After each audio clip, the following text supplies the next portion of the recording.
Okay, first of all, thank you so much for doing this today. I know this is a difficult day for everyone that knew Demaryius. When you think about Demaryius Thomas, what is the first thing that comes to mind? His humility, the person, the man, and that smile. Always a smile and just a kind person.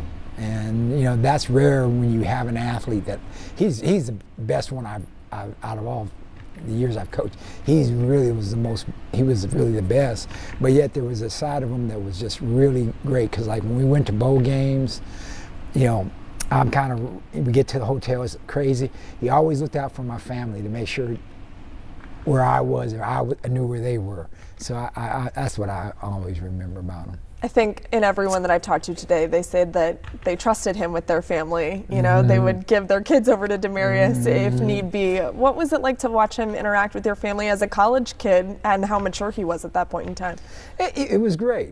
That's what you like. That's the whole thing about coaching. That's why, a lot of us coaches, we have them over our homes and eat and have them around our family, so our kids can understand what it's about with them, and they can understand that we're not just coaches. We're also human beings that have issues and things, and hopefully that helps us, bond better.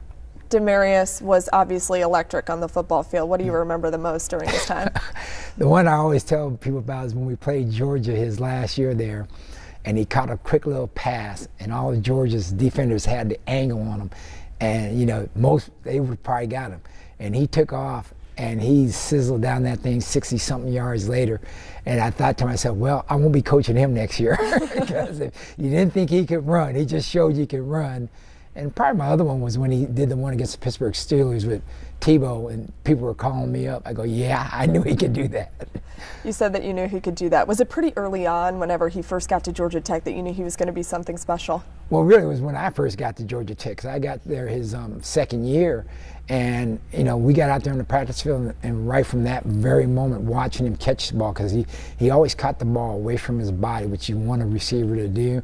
And you saw how hard he worked and how fluid he was. You just knew that this guy is going to be something special. When you got to know him as a person off the football field, you knew his story and everything that he had to overcome, especially as a young kid. How impressed were you? Oh, I was very impressed, because it could have easily gone a lot of other ways. And to see his devotion still to his family, that's what impressed me more. The fact that, he didn't forget his family, no matter what they did. Because that's what you really hope people do with family. Your family's always there's going to be issues in families. Now, do you give up on them, or do you stay with them? And to see him stay, that's what I really loved and respected about him. Do you remember the last interaction that you had with DT? The last one was in my office at Georgia Tech.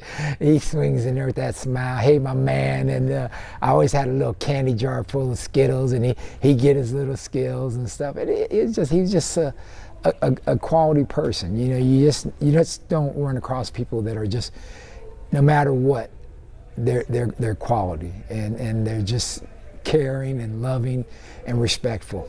I know you can't talk about him as a teammate, because you weren't his teammate, but you could talk about him in terms of how he interacted with the other guys on the team. He was loved. He was loved. The guys loved him. He interacted with, no matter who they were, where they were from, or what they were. He was good with everybody, and everybody loved him. And it's kind of funny. Even like when we used to have our recruiting dinners at the Capitol Grill, the one racist there. Heffernan, Melissa, she talks about the first time he came in there. He's a country kid, and they made a drink there they call the Bebe juice. It's a kind of a fruit punch for him, and they just love him. No matter where he went, he was just someone you just fell in love with in a hurry. Do you feel like he was just exemplary on and off the field from the moment you met him? Yeah, he was. I never had to worry about him taking care of business or being where he's supposed to be, which is sometimes, that's kind of a 50-50 thing with players that are really, really good. They can kind of be that edge guy, but he wasn't that edge guy. He was a guy and that really goes to his aunt and uncle, okay, because they really took a hold of him and gave him God and gave him a lot of direction, and that helped him. And I think he didn't want to let anyone down. I loved watching when his cousin would come and she had kids, how his interaction, you could tell there was nothing but love there. And it was about family. And his dream of getting a compound with the family, I was always praying and hoping, I still do, that, you know, hey, they keep growing there, because family is what he wanted. And that's what we all want, is family. And his wasn't ideal, but he never gave up on it. 5-time Pro Bowler, Super Bowl champion, an unbelievable career in the NFL. But when you meet Demaryius Thomas, you would have never known that, right? No, he wasn't one to walk around bragging or trying to, you know, impress people with who what he did or anything. It was just, hey, I'm baby Demaryius, DP. That's who you are, and that's why there's been so much outpouring about him, you know, because of the kind of person he was. What do you hope the legacy is that he leaves behind?